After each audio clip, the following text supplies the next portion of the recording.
Okay, so we're in Genesis 35, and if all goes the way I think it might, best laid plans of mice and men, we got a lot of ground to cover, so hold on, here we go. Remember what just had happened was between Dinah and Shechem, and Simeon and Levi annihilated the town of Shechem, and this is one of those times where Jacob actually says something, but he didn't say it regarding Dinah. He says it to Shimon or Simeon and Levi. Okay, so take note of these things. All right, chapter 35. God said to Yaakov, "Get up and go to Bethel." Remember Bethel, house of God. Okay, that's where he had his first encounter before he left. And at this point,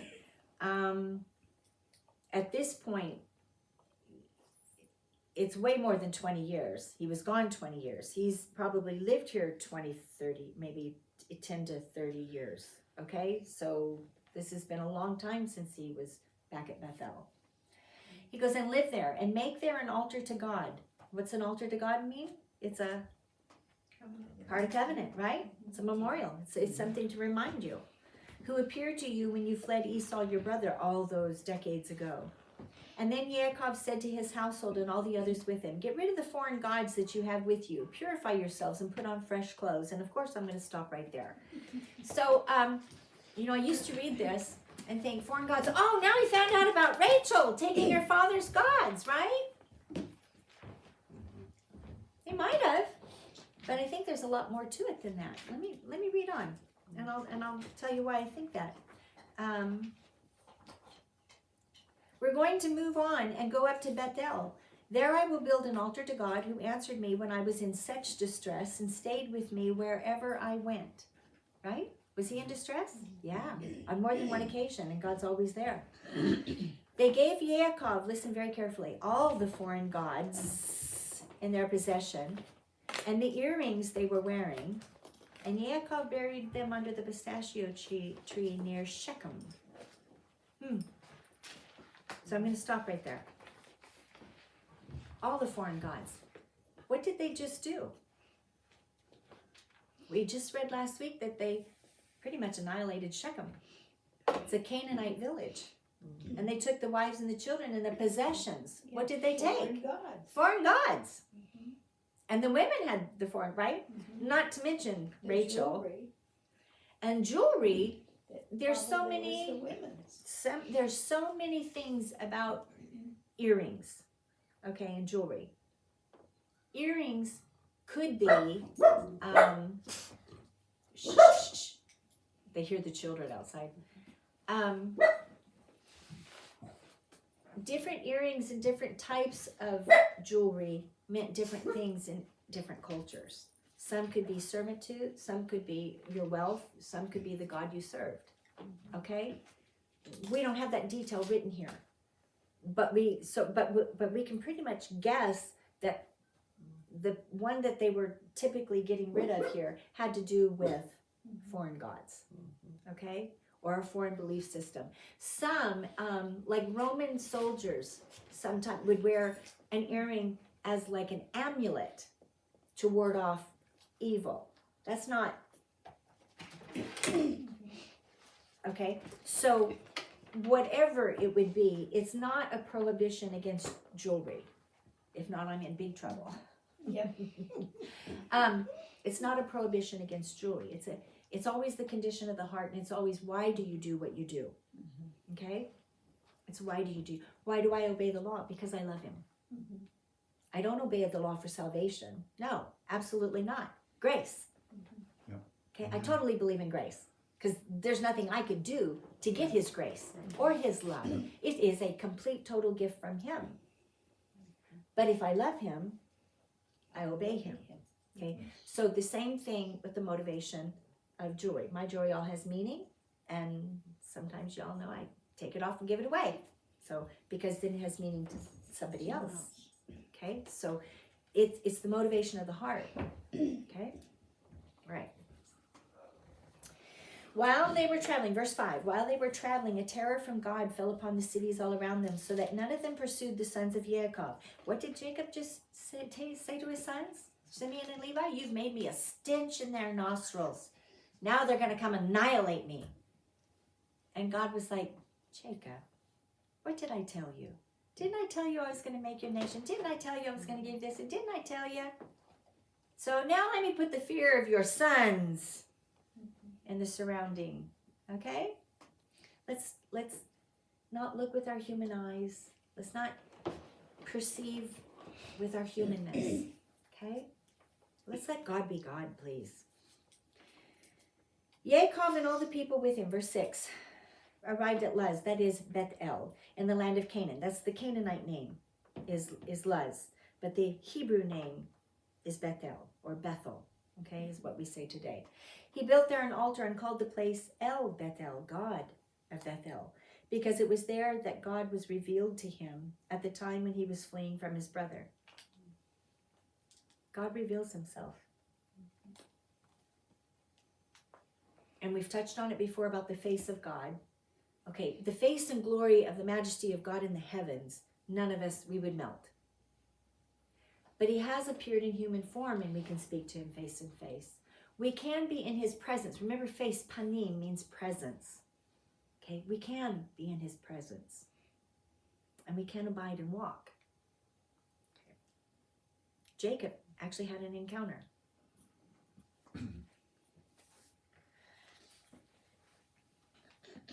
So there, it was there that God was revealed to him at the time when he was fleeing from his brother, all those decades ago. Verse 8, then Devorah is the Hebrew, Deborah, Rebekah's nurse, died, and she was buried below Bethel under the oak, which was given the name Alon Bachut, or Oak of Weeping. Okay, maybe you haven't ever recognized this or seen it, or maybe you haven't ever thought about it. I think about these things. Rebecca is no longer around. Okay, it's probably, she probably passed before he ever came back, because there's no mention of her. But here's her nurse. And you know, Jacob was her special one, right? She favored Jacob, and Isaac favored Esau, right? So you would have thought that if she was still around, she would have been mentioned. But instead, they mentioned that Deborah died, Devorah, her nurse. Now, is this her nurse that came with her? Or is this the one who was on behalf of her a nurse towards her child? I don't know. I can't answer that, okay? But she was special and important because she belonged to Rebecca.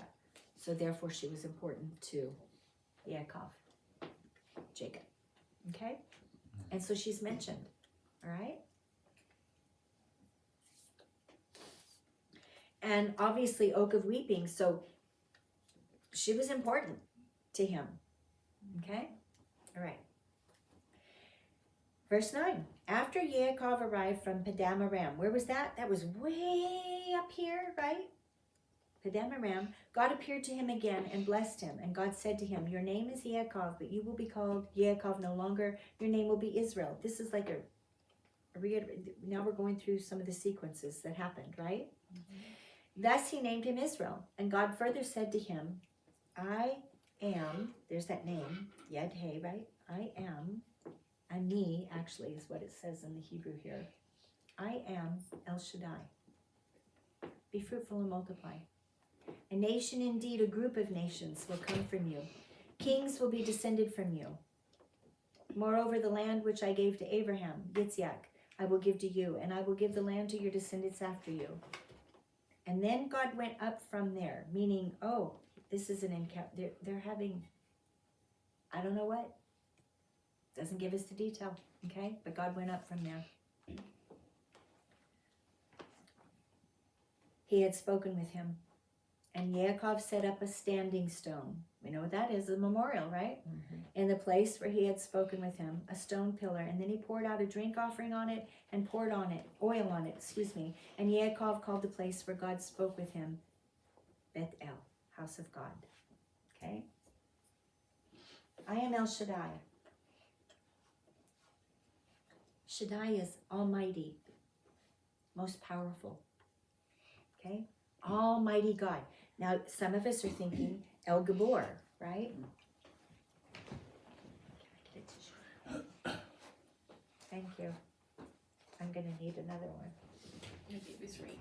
Thank you. So Almighty, most powerful God. There's a term El Gibor, which is God mighty, powerful. Okay? Almighty. It's not Almighty God. It's mighty God, like a warrior. Okay? There's a difference. This Almighty, El Shaddai, actually, if you look at the root, it's one of devastation. It's one of destruction. In other words, powerful, almighty, everything. Okay? So when someone says you should have the fear of God, maybe you should have, that's the El Shaddai. Okay? 16. Then they traveled on from Bethel, and while there was still some distance to go before arriving in Ephrat, Rachel went into labor, and she had great difficulty with it. While she was undergoing this hard labor, the midwife said to her, "Don't worry, this is a son for you." But she died in childbirth. And as she was dying, she named her son Ben-Oni, son of my grief. But his father called him Benjamin, son of the right hand, son of the south.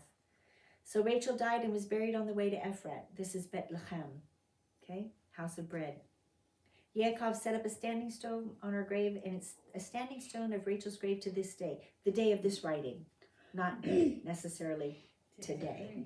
Okay? How many sons does he have now? 12. How many daughters does he have? I'm going to guess that, and there's another verse coming up that will solidify what I'm saying. There's more than one, but we only know of one. Okay?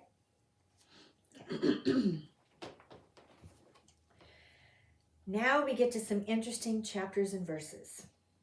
Israel continued his travels and pitched his tent on the other side of Migdal Eder. I want to show you something. This would be a tower. In the little sections below would be where they would birth the lambs for sacrifice. This is future, not here. This is future. Okay, but Migdal Eder is Tower of Eder. Okay, this is right outside of Bethlehem. It's between Jerusalem and Bethlehem, and it's where the lambs for Passover would be born. And they would make sure that they were sheltered so that they wouldn't have a mark, they wouldn't have a blemish, they wouldn't hurt their feet, they wouldn't have a cut, and they would be birthed down here. But then on the top is a watchtower to look out for the sheep. Okay? So, but this is the area. It's between, really close to Bethlehem, but between Bethlehem and Jerusalem, which are really close. I mean, really close. You could walk there.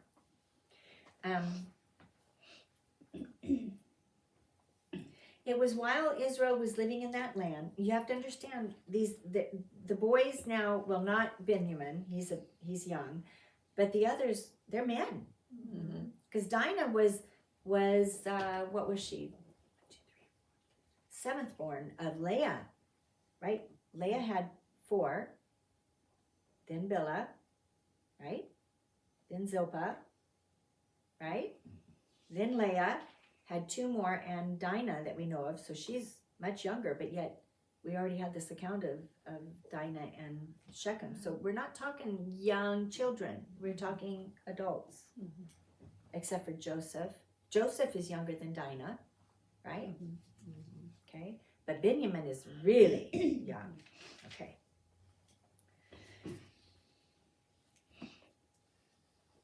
So it was while Israel was living in that land that Reuben went and slept with Bilhah, his father's concubine, and Israel heard about it. What is with Jacob hearing about things and not doing anything? I don't know. I can't answer that question for you. I'm sorry, but my mind would like to know, but you might have to stick it on a shelf. Typically, if you were a king, and we see this in some of the kings as we go further, if the son slept with the king, the father's concubines, it was I'm now in charge. I'm now the ruler. You see it with David. King David. You see it in other places, okay? And if you look at it in history, if somebody came conquering in, they defiled the wives or the concubines because that was, I'm in charge now.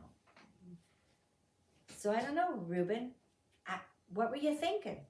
And she's got to be, I mean, she is older than him by a significant number of years. Don't know, can't answer that. So hold that thought, stick it on a shelf, okay? Moving on. Yaakov had 12 sons now. The sons of Leah were Reuben, Yaakov's firstborn, Shimon, Levi, Yehuda, Issachar, and Zebulun. Even though Issachar and Zebulun weren't, so it's Reuben, Simeon, Levi, Yehuda, then Bilhah's, then Zilpah's, then Issachar and Zebulun. But because she's wife number one, her children are listed, okay? So sometimes it's not going to be in order of age either when we read things. The sons of Rachel were Joseph and Benjamin. The sons of Bilhah, Rachel's slave girl, were Dan and Naphtali. And the sons of Zilpah, Leah's slave girl, were Gad and Asher. These were Yaakov's sons born to him in Padan Aram. Well, wait a minute. Benjamin wasn't born in Padan Aram, was he? No. So you follow what I'm saying? The majority of them were. Okay? So it's not that it's lying to you. It's giving you an account of what happened. And he's a nomad and he's traveling. Okay? Yaakov came home to his father Yitzhak at Mamre. Do you think that he's just now getting to his father? Okay, remember how we did in Genesis where God says something and then you get the next chapter or two and he goes back and he starts filling in the spots? Okay, I'm pretty sure that Yaakov went home. He didn't, I'm sure he didn't wander around for 10 years or 2 decades or 3 decades without seeing his father. I mean, we talked about Deborah's death, right? So I'm sure he's seen him. It's just all those details and those things aren't written for us, okay? Okay. I know I'm beating this to death, and there's a reason for it, I promise. I'm beating this to death about the chronology. So he came home to his father Yitzhak at Mamre near Kiryat Arba, also known as Hebron. Remember Hebron? It's in what we call today the West Bank. It's in the heartland of Israel, okay? I don't call it the West Bank. It's the heartland of Israel, okay? Someday soon it's going to be back in Israel. And where Abraham and Isaac had lived as foreigners. And Yitzhak, Isaac, lived to be 180 years old. Then he breathed his last, died, and was gathered to his people, an old man full of years. And his sons Esau and Jacob, buried him. I am, for the sake of, there are things in 36 that we can glean from, but it's mostly genealogy of Esau, and I'm going to skip over to chapter 37, okay? Yaakov continued living in the land where his father had lived as a foreigner, the land of Canaan. Here's why I'm telling you about the chronology. Jacob continued to live in the land after his father died. Now we're going to get some accounts, and it is my firm belief, and is it important? No, not necessarily, but I really believe some of this happened before Isaac died, okay? It's a fill-in. So what I'm saying is don't get hung up on, oh, well, wait, he was 180, and then no, he was 17, and no, don't get hung up on that. That's not the point of the story. That's not the point for us to learn from, okay? The years and the ages are in there so that some inquiring minds can go, oh, the earth really is only 5,800, 900, whatever years old. And so we were getting ready to enter into the 7th day because as soon as we hit 6,000, but Sabbath always starts before. So we're right there. Okay. Okay. So everybody has different places where we go and where we look. Okay. So don't get hung up on chronology here or years or, okay, dates. 37:1 again. Jacob continued living in the land where his father had lived as a foreigner, the land of Canaan. And here is the history of Jacob. When Joseph, was 17 years old, he used to pasture the flock with his brothers, even though he was still a boy. Okay? So I'm thinking, because when dad was only gone 20 years, Joseph was born he really was born in Padan Aram. He really was born. before they came into Canaan, okay? So he's going to be a lot older than Benjamin, okay? All right. So this is happening when he's a boy, 17. So I'm thinking Dinah was just a little bit older than him. So either right after Dinah or before, but maybe before Isaac died. Does it matter? No. But if you want to fill in those blanks, don't get hung up. Well, but that's 2 chapters before, or that's 1 chapter before. It's not written in chronological order all the time. Okay? It's filling in the blanks. Okay, once when he was with the sons of Bilhah and the sons of Zilpah, because he's closer to them in age, his father's wives, he brought a bad report about them to their father. Now Israel loved Joseph the most of all of his children because he was the son of his old age. That's what makes me believe that it wasn't chronological, because Benjamin is the son of his old age. Okay? When he's 17. Now Israel loved Joseph most of all of his children because he was the son of his old age, and he made him a long-sleeved robe. And when his brothers saw that their father loved him more than all his brothers, they began to hate him, and they reached the point where they couldn't even talk with him in a civil manner. I don't know if you've ever lived in a home where 2 people couldn't talk to each other. And let me tell you, it's a miserable, miserable, miserable place to live. I have lived there on more than one occasion. This doesn't even describe it. It's really easy just to read this and move on. This doesn't even describe the animosity. So much so that when you are walking past each other, you're going to turn your body so that you don't even have a touch. Or you don't have to speak. It's horrible. It's horrible. If you've lived through it, observed it, whatever. This doesn't even reach the point where they couldn't even talk to him in a civil manner. I can't even. It's bad. Okay? It's ugly. And Joseph had a dream which he told his brothers that made them hate him all the more. And he said to them, "Listen while I tell you about the dream of mine. We were tying up bundles of wheat in the field when suddenly my bundle got up," right? This is Sherry's version. "All of a sudden my bundle got up and you all bowed down." They already can't speak civilly to him. Not cordially, civilly. See, you can be in a house and not like somebody and speak cordially. But when you get to the point where there's no civility, I'm telling you, the next step is death. And no, I'm not exaggerating. The next step, I saw murder in eyes. I literally saw the spirit of murder in the eyes. Okay? This is not a good place to be. And you want to know something? It's really sad. Because these brothers are angry with Joseph. What did Joseph do? Joseph didn't do a doggone thing. It's misplaced anger.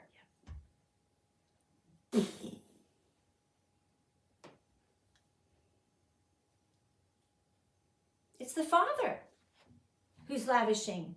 Why aren't they angry with the father? Because they're jealous. I want the father's love, and if you're out of the way, I'll get it. So you misplace the anger and you put it, it's like projecting your bad things onto somebody because you're an unhappy person. So, well, you think this about, I never said that. You see what I'm saying? Wisdom. Let's be prudent and wise. Wisdom. So it's misplaced anger. Sometimes, go back to Cain and Abel. It wasn't anything Adam and Eve did, so it wasn't misplaced from the parents. It was in Cain's own heart. God, he said, why are you upset? You know what you're supposed to bring for me. You're upset at you, and you're putting it on your brother. Misplaced anger, focus, and jealousy. Sin is crouching at you. Do you see that? We do the same things. Can we please learn from this and stop? Can we stop?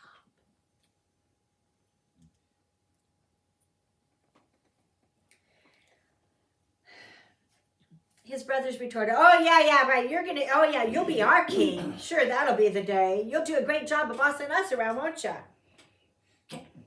I didn't really do it a lot of justice, did I?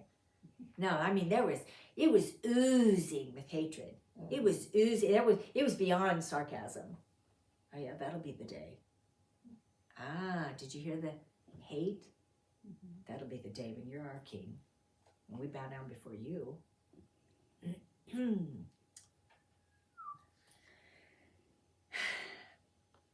He had another dream, which he told his brothers. Here I had another dream. And there were the same. He's 17 years old, and he's having these dreams.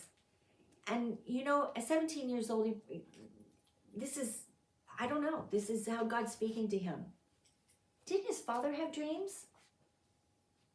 Why isn't his father, who had dreams and knows that they're from God, helping him? I don't know. Put it on the shelf. This time he told his father too, as well as his brothers. He said, here I had another dream. There were the sun, the moon, and the 11 stars were prostrating themselves before me. Okay, now if he's having the sun, father, the moon, mother, and 11 stars, 11 brothers. But Rachel died. Did she? See, there's another possibility. Maybe Rachel's pregnant with the 11th son. Because Jacob's answer here is, his father rebuked him. Well, it amazes me when Jacob finally rebukes at the places where he decides to actually say something, really say a lot, okay? So he rebukes him and he goes, what is this dream you had? Do you really expect me, your mother, and your brothers to come and prostrate ourselves before you on the ground? I don't know, maybe she was dead, but maybe she wasn't, okay? But you know when Jacob opens his mouth? Is when it touches Jacob. Yeah. Okay, do you see the pattern? Yeah. You've made me a stench in the nostrils today. When it affected Dinah and the brothers, and then I'll keep quiet. But Simeon and Levi, you've made me a stench. Reuben, okay. But Joseph, you want me to bow down to you? Food for thought. His brothers were jealous of him. No kidding. But his father kept the matter in mind. Well, thank you. I'm glad he's catching on because God's talking to him, Joseph, his son, like he talked to him in dreams. After this, when his brothers had gone, now so after this, we don't know, a month, years, we have no idea, okay? After this, when his brothers had gone to pasture their father's sheep in Shechem, where? They moved away from Shechem, didn't they? And now they're pasturing sheep around Shechem. Israel asked Joseph, aren't your brothers pasturing the sheep in Shechem? Come and I will send you to them. And he answered, here I am. And he said to them, go now and see whether things are going well with your brothers and with the sheep, and bring word back to me. So he sent him away from the Hebron Valley. Okay, Hebron is over here and Shechem's up here. Okay? Did I do that right? Oh, Hebron. Oh, to you. I'm trying to do, Hebron's here and Shechem's here for you. Sorry, I was doing it for me.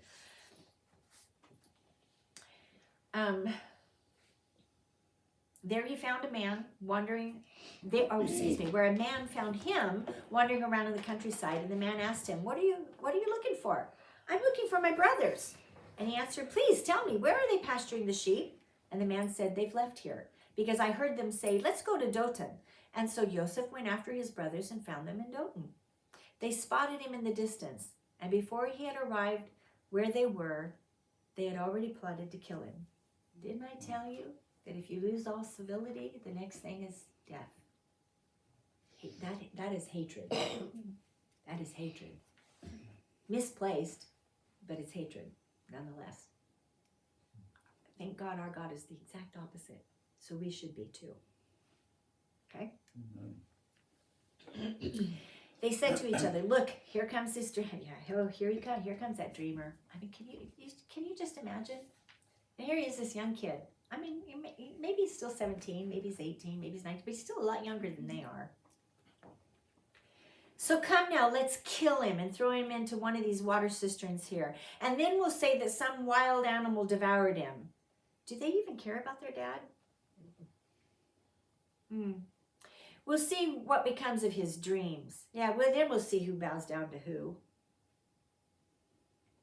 But when Reuben, this part cracks me up, but when Reuben heard this, He saved him from being destroyed by them. And he said, we shouldn't take his life. Don't shed blood. I wonder if Reuben learned something. Because all of a sudden now Reuben knows the right thing to do, whereas before he didn't do the right thing. Reuben said, throw him into this cistern here in the wilds, but don't lay hands on him yourselves, because he intended to rescue him from them later and restore him to his father. My question is, whose father? Reuben's father or Joseph's father? You think, but sure, they're the same father. Sure they are. But was Reuben going to restore him to Reuben's father? Dad, here's your son. Or was Reuben going to restore Joseph to his father? There's a difference. You understand what I'm saying? There's a difference. Because does Reuben now recognize, yeah, you're the father, you're my father, and you're the authority, and I really messed up, and I'm going to, here's your fate, this is right. Or Joseph to his father. You see what I'm saying? Could be both. I don't know. But we can learn something either way, can't we? Oh, where am I? So, verse 23. So it was that when Joseph arrived to be with his brothers, they stripped off his robe, the long-sleeved robe that he was wearing, and took him and threw him into the cistern. The cistern was empty, thank God, without any water in it. And then they sat down to eat their meal. I'm going to stop right there. This isn't a modern well. This isn't smooth water. They shoved that kid down there. They didn't care if he scraped himself, cut himself, broke an ankle, broke a leg, broke a rib, banged up his head, got a bloody lip. Do you understand what I'm saying? This wasn't just that, oh, put him in the well. No, they shoved him down there, and down he went, and he probably hit all the sides and banged up and hurting and crying and alone in a dark spot, alone. Even if the sun's out, if the sun's not directly over the well, it's a dark place. He's alone as a young kid. And he can maybe hear his brothers up there laughing and carrying on and having, he's like, guys, hey, come on, guys. This isn't fun anymore. You guys, I'm hurt. I'm bleak. Come on. I'm hungry. These are real life people. This is a real life thing. It's a real life kid and adult men who are so jealous and blinded by their hatred and their anger and their jealousy that their ears are completely deaf to this poor kid. Oh, I would give us eyes to see and ears to hear.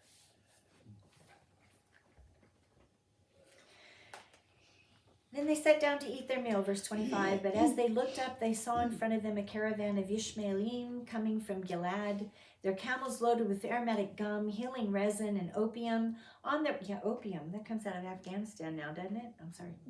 Sidetrack. On their way down to Egypt. And Judah, fourthborn, said to his brothers, what advantage is it of us if we kill our brother? See, they still have some killing on their heart. And Reuben said, don't kill him, throw him in the cistern. And cover up his blood. Let's sell him to the Ishmaelites.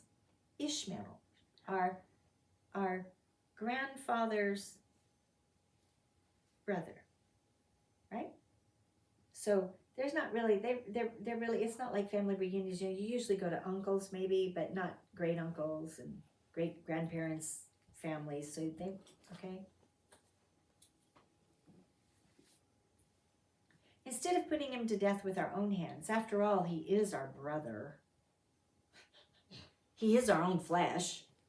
And his brothers paid attention to Judah. And so when the Midian, wait a minute, is it Ishmaelites or Midianites? Yes, it's both. When the merchants passed by, they drew and they lifted Joseph up out of the cistern, and they sold him. I know our Bible right here, the Complete Jewish Bible says a half a pound of silver shekels, but when I will go to the Hebrew, it says esra. And esre means 20 pieces of silver. Does that ring a bell? No. 20 pieces of silver. 20 pieces. Hold on to that.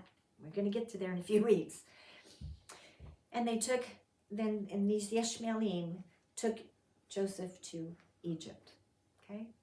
Reuben, when he returned to the cistern, when he sees that Joseph isn't in there, he tears his clothes and mourn. That's mourning. Okay, so Reuben is really, he's really mourning.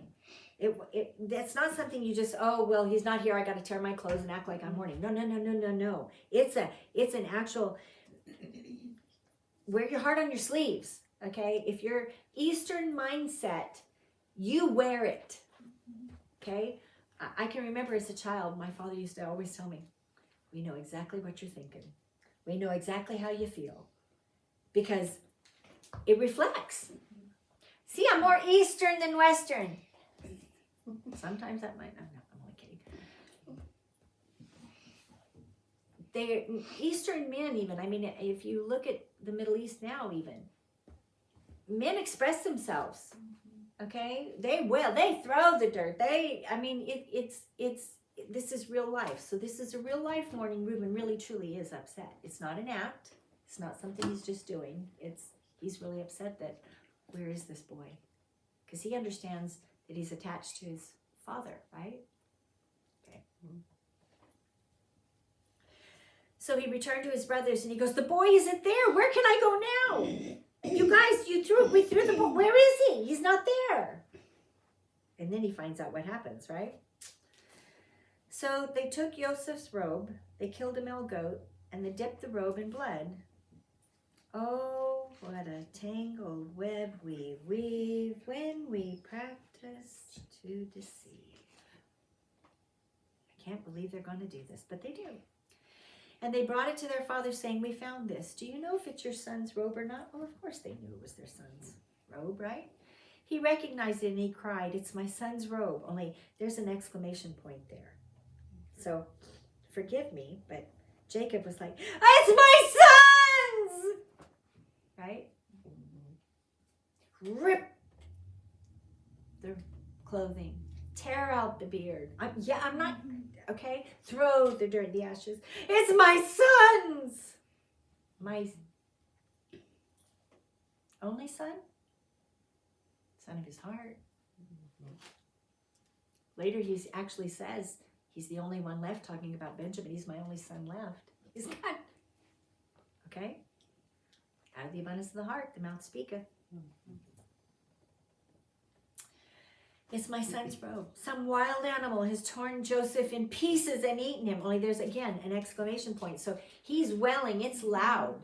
And they're like, uh-oh, what have we done? Right? Like, oh, man. Can we go back? Can we go find that caravan? Can we go get him? Too late. Yaakov tore his clothes and putting on sackcloth around the waist, meaning he took off all his finery, he took off everything, and he's got sackcloth around his middle. Okay, I mean, that's it. It's mourning, laying in the dust, ashes. It's pitiful. Though all of his sons and daughters,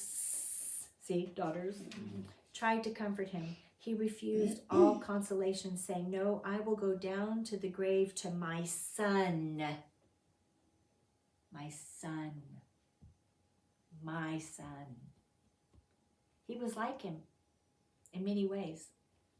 Son of the one, he was the son of the wife he loved, and he had visions like he did. There's a lot of similarities here, okay? A lot of similarities. And his father wept for him. I'm only going to do just a little tiny bit of it, 38, tiny little bit. In Egypt, the Midians sold Joseph to Potiphar, one of Pharaoh's officers, a captain of the guard. We'll get into that story later. It was at this time, this is the part I want you to get. It was at this time that Yehuda went off from his brothers and settled near a man named Hira, who was an Adulami, which is a Canaanite, okay? And there Yehuda saw one of the daughters of a certain Canaanite whose name was Shua. And he took her and he slept with her. Can you please explain to me what's the difference between this and Dinah and Shechem? Part 2. What's the difference? There is none. It doesn't say wife, And next week we'll go into further and we'll talk about Tamara, because he takes a wife for his sons, and he says he takes a wife for his sons. Okay, so there's a disconnect here. So let me jump back to Dinah and to Shechem. But actually, Shechem was strongly attracted to Dinah, the daughter of Yaakov, and he fell in love with the girl and tried to win her affection. Dinah went to go visit the girls or the women of Shechem, right? Okay. They live in tents. They're nomads. It's dirty. Here's this nice city. And they live in buildings. It's a little cleaner. Look at all this fine stuff they have. Look at all these riches. Maybe there's a different way to look at Dinah and Shechem's story than the one I gave you last week. Maybe, just maybe, it's like, oh, wouldn't that be nice? And maybe she's actually enticed by the riches.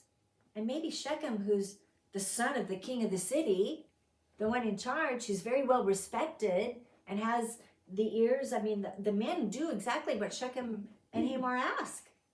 Influence, wealth, status, from a tent to a queen. Maybe when it says that he violated her, it was because it wasn't right. He didn't take her as a wife. And maybe she said to him, well, this isn't the way we do things. Maybe she was attracted to him too. Maybe it wasn't as we think, the Western rape, okay? Because anything outside of marriage is considered rape. Anything outside of marriage is considered violation, okay? That's our Western thinking. So maybe the story of Dinah and Shechem's a little bit different than how I gave it to you last week. I'll cut it short, because I knew I couldn't get this far. You see what I'm saying? What's the difference? What's the difference? And so when Shechem is actually going to do it right? What he seemed fair to Hamor and Shechem, the son of Hamor, and the young man did not put off doing what was asked of him, even though he was the most respected member of his father's family, because he so much wanted Yaakov's daughter as wife. Wanted to do it right. She's of value. Whatever you ask of me, I will do. And then Simeon and Levi. So maybe it was a forbidden relationship. Because they weren't married. Because they weren't married. Okay? And so maybe then what happened, and we touched a little bit on this last week, is now Hamor is going to do it. He's going to make her a wife, right? He's going to make it right. But Simeon and Levi have just now condemned her to a life of singlehood. She will never be a mother. She will never be a wife, because they just killed her husband, or their impulsive Would-be husband. Okay? There's always more than one way to look at something, and there's always something to glean and learn. Okay? Don't be willing. Be willing to open your mind to look at things from a different perspective. Reading what it says. Okay? Reading what it says. But trying not to understand it with our Western thought. Trying to understand it in the culture that it was written, in the time that it was written. And then we can glean, and then we can learn. Okay? That's wisdom. All right? So what can we learn today? What can we learn from all of this? Somebody comes, maybe they've blown it, and they come to do the right thing, just like I said last week. Let's hash it out. No. Get over yourself. Right? Don't project. And don't misplace anger. Right? Maybe sometimes what we need to do is, maybe we do need to look in the mirror at ourselves. Not behind us, but at ourselves. And allow God to pierce our heart. Show me. Change my heart, oh God. Can you change that one and this one and that one? And I wish you would show them. Would you give them eyes to see this, please, Abba? No, give me eyes to see. Give me ears to hear. Change my heart. Show me.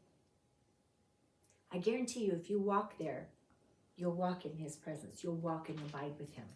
And then you can hear him. Okay? If you don't, you're not going to hear him.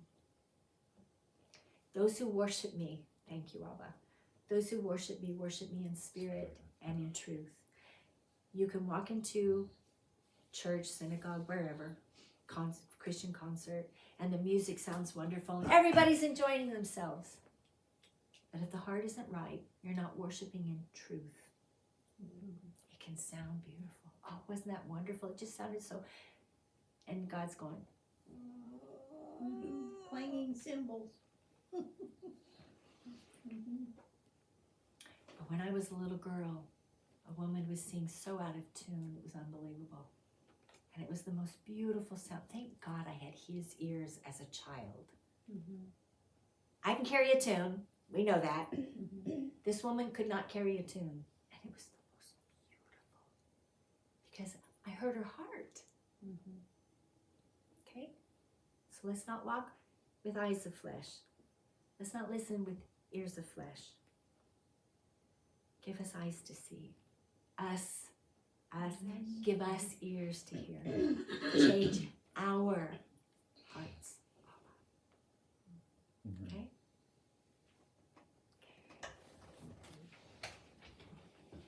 And in this way, you will be blessed, and he'll put his name on you.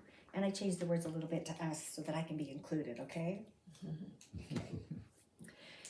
V'yerekeka Adonai v'yashmerecha, Yaher Adonai panav elecha, v'yihunecha, Yisei Adonai panav elecha, v'yihunecha, v'yesh lemcha shalom, v'yesh lemcha shalom. May the Lord bless and keep us. May his face and his grace shine upon us. May he lift up his countenance upon us and give us peace. And give us peace. Shabbat shalom. Shabbat shalom.